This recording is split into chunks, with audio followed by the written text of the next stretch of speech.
चला तुम्हालाही असंच मधात काहीतरी चटपटीत खायची इच्छा होते ना, तर नक्की अशा प्रकारचे ब्रेड सँडविच घरच्या घरी तुम्ही बनवू शकता.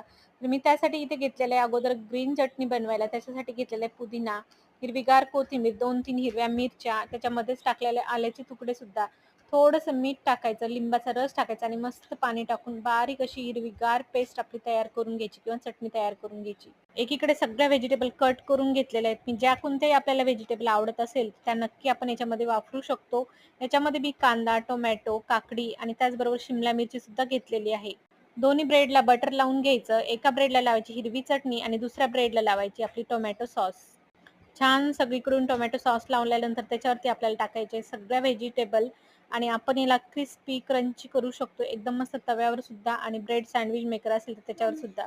टेस्टी होतात एकदम. नक्की तुम्ही सुद्धा ट्राय करून बघा. वरून टाकलेलं मी थोडंसं मीठ चवीपुरतं आणि आपल्याकडे जर चाट मसाला असेल तर तो.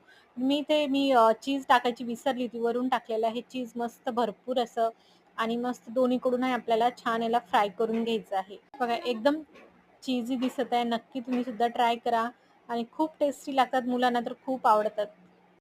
सँडविच मेकरमध्ये मी बनवणार आहे. त्याला लावून घेतलेलं आहे बटर इथे भरपूर असं. दोन्हीकडूनही आपल्याला फ्राय करून घ्यायचं किंवा मग भाजून घ्यायचं आहे.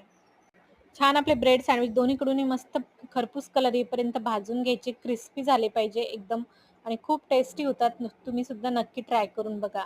तर गरमागरम आपले ब्रेड सँडविच इथे तयार आहे. पुदिन्याच्या चटणीसोबत किंवा सॉससोबत आपण खाऊ शकतो, एन्जॉय करू शकतो.